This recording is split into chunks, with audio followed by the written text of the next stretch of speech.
Hey everybody, it's Tara here with the Academy of Being, and today we are answering another, I shift in saying not a question, it's actually a comment from a listener. And what they said is, I feel like I'm slowly dying.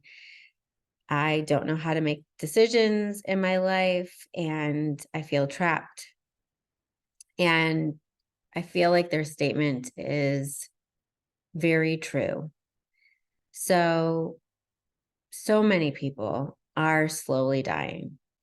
It is from this space of feeling trapped and suffocating in their life.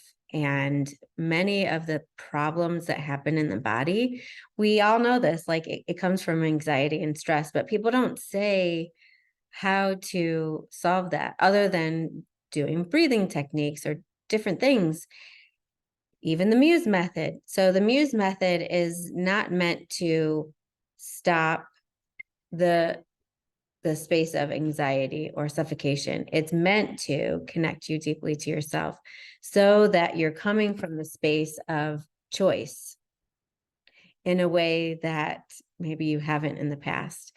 It is there to help you to gain absolute clarity on your way forward.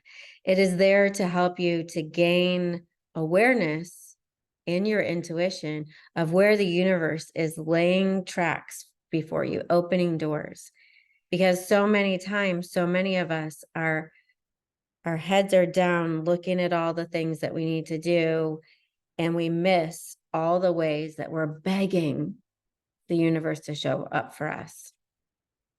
So I find that a lot of people don't know how to listen to their bodies, their emotions, and their sensations as guides towards that life that doesn't feel like they're slowly dying anymore. Instead, it feels like a life where they're alive, they're thriving.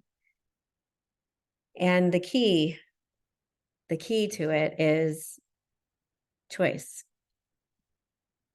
Choice is really another word for where you're willing to invest your time and attention. And one of the things that I always say to people is that choice something that will contribute to what you're looking for in your life or not? And we need to look further. So a lot of people, right, they're looking for a better relationship, they're looking for better money, they're looking for better health. Well, before that better relationship, better money, and the better health is, how do you feel? Does it make you feel like you're breathing in fresh air? That job that you're about to take that has more money in it. But when you're meeting with the boss or walking through the environment, do you feel like you can breathe better there? Your body knows so many things, right? It's that subconscious that comes up and it gives you wisdom. And if it doesn't, your mind will go, oh my gosh, let's do this. It's more money. And then you'll get into the job and you'll go, what in the world did I do? Or that new person that comes into your life, whether it's a friend, a lover, a potential partner, and you're in your head the whole time. You're disconnected from your body. So your head is like, okay, we're taking off the boxes, but the boxes maybe didn't include, this is spacious. This has room for me to grow in it. They want to grow. This is exciting. They live a life where I can be inspired too. And their inspiration doesn't feel like they're lording themselves over me. Right? That's what the body says. The brain just goes, yep, the boxes are ticked. This is somebody who's good looking, whatever. I don't know what's on your list. My lists these days look very different for everything. It really includes the nuance places, because the nuances are what creates life. It's what breathes life into things. It's those places, nuance is, do I breathe better here? Am I inspired? Do I have space to grow? Can I contribute here? Will I be contributed to? And that's not just from another person, that's from other experiences. Will this experience contribute to me? Will it contribute to the future self that I desire to be? You better believe I asked those questions. When I didn't ask those questions, and my clients didn't ask those questions, their bodies were fighting to live when the mind was barely giving it enough oxygen to live. Do you ever feel like that? You're in a job, a relationship, an experience where there's just enough oxygen to stay alive, but not enough oxygen to truly live or to keep all your extremities with the blood pumping. No wonder so many people get disease. No wonder so many people have pains and aches in their body. It is not just from the way that we eat, move, and the air that we breathe. It is from our choices that don't give us enough oxygen to expand and be and grow and be seen. When you can't be yourself fully, it's exhausting. It feels debilitating. It feels as though you can't keep going this way because you're not supposed to. The universe will ask you to make a different choice. And then our job is to ask, what is that other choice that I can make that will actually breathe new life into me, that will inspire me to expand, allow me to feel safe in expanding into more of me. And then in that space of being more of you, it's the whole thing, like the whole thing. I constantly hear this thing about being our best self.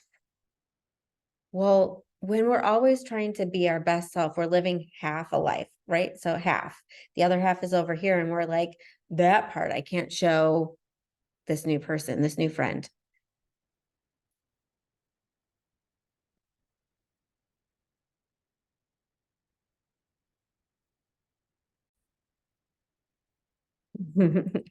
There's a little glitch there. And that little glitch was the fact that my sweet 14-year-old was contacting me, asking me some questions. And so life sends interruptions. And the more that we are grateful for those beautiful interruptions, the more that we flow with what is for us. So going back to that place of really asking for more oxygen in our lives so that we can feel like we're living. Sometimes you need support from somebody outside of yourself to be able to see the open doors, to help open the doors, to listen to your body and not be angry that it is saying, I can't do this, whatever this is anymore. To hold your hand and say, okay, so if you can't do this, how do we cultivate within you the ability to know what place that you're asking to go that will actually help you to live better, happier, more healthy. And then in that place, how could money not come to you, right? How could the experiences that match who you are, your vibration, your very personhood not come to you? That place where you are whole. Other people are looking to connect with whole people. And yet we're in a world that's constantly saying, just show people your best self. Don't show them your flaws.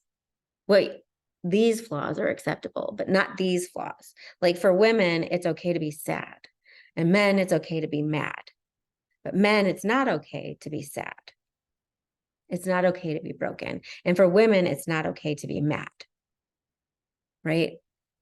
It's not okay to be angry. It's not okay to be demanding. And yet, what if everybody had all the pieces, and some of which, like, you're like, I don't know what to do with this because it's showing up in a way that I don't want to bring to the world because it doesn't feel kind. how do I still honor that part of me? How do I not hate the part of me that I feel could hurt others? How do I stay in that place? How do I find the power in it that could actually bless everyone? It can absolutely happen. I have been showing women for years, women and girls, how to harness the power of anger in a way that moves them.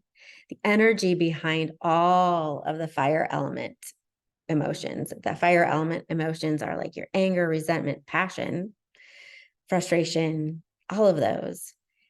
The energy behind that is movement. But most of us go, I'm angry at that person. That person made me angry. Instead of going, that person put a fire underneath me. And that fire underneath me is like the fire beneath a rocket that is sending me somewhere else. It's not sending me back to that person. It has nothing to do with me and them interacting anymore. It is now launching me in a new place. And so you need to find where it's launching you and allow that fire element to launch you, to fuel your path forward. Game changer. I also work with a lot of men and a lot of young men, honoring their water element emotions. And those water elements are the sadness, the depression, the joy, right? Those are really powerful for men because what that does is it deeply connects them to themselves. It says, I matter not just as a producer in the world, somebody who's productive and providing, but somebody who is deeply in touch with myself. It allows them to be whole from the inside out. It is so powerful. And when you are able to extrapolate the energies of emotions, the messages within them, they don't always show up the way that we think that they would.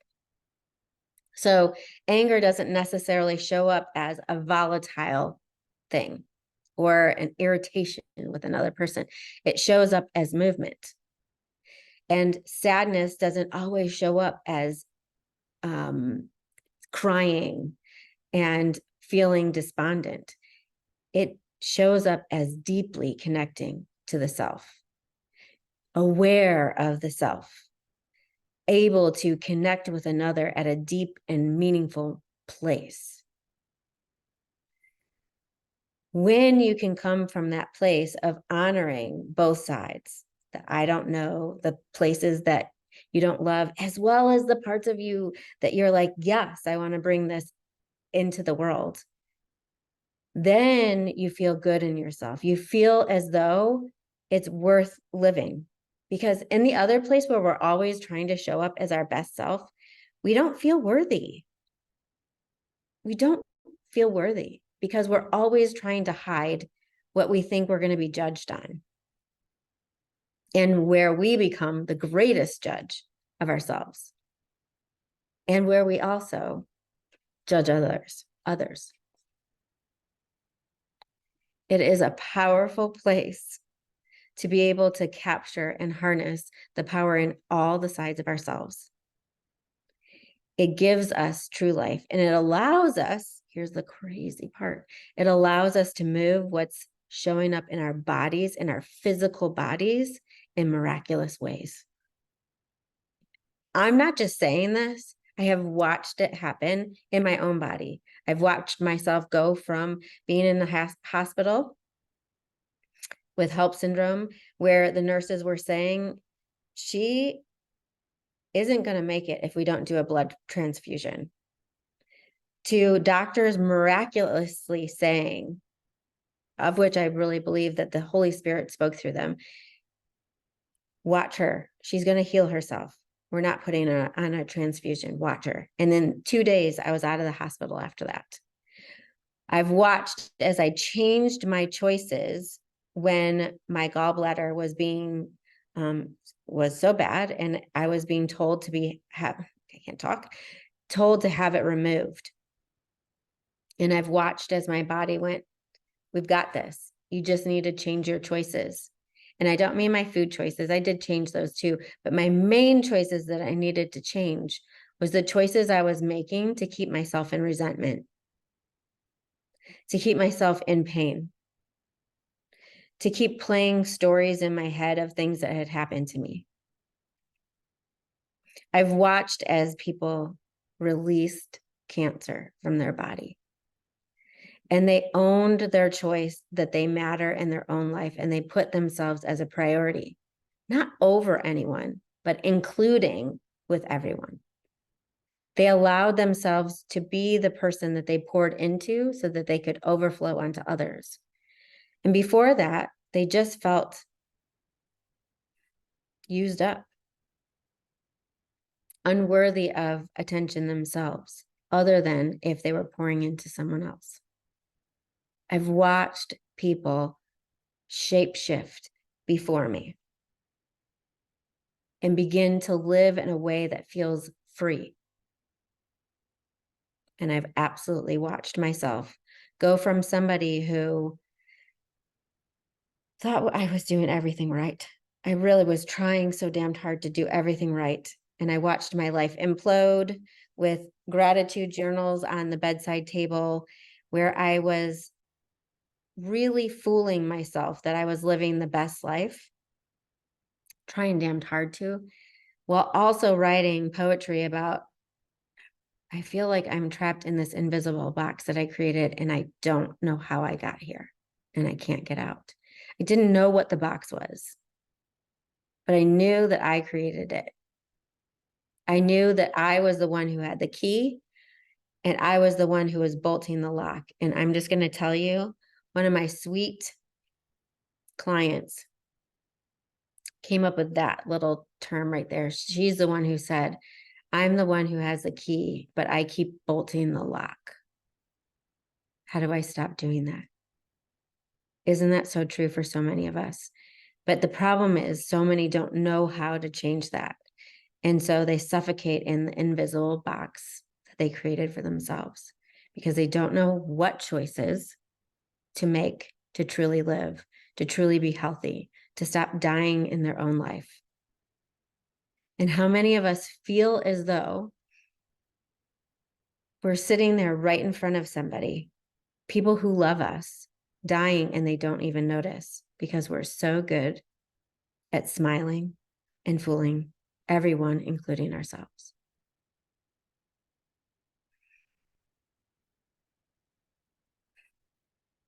My heart goes out to any of you who are feeling this way. I hope that this YouTube channel helps you. I absolutely try in my utmost to give you free content that could change your life.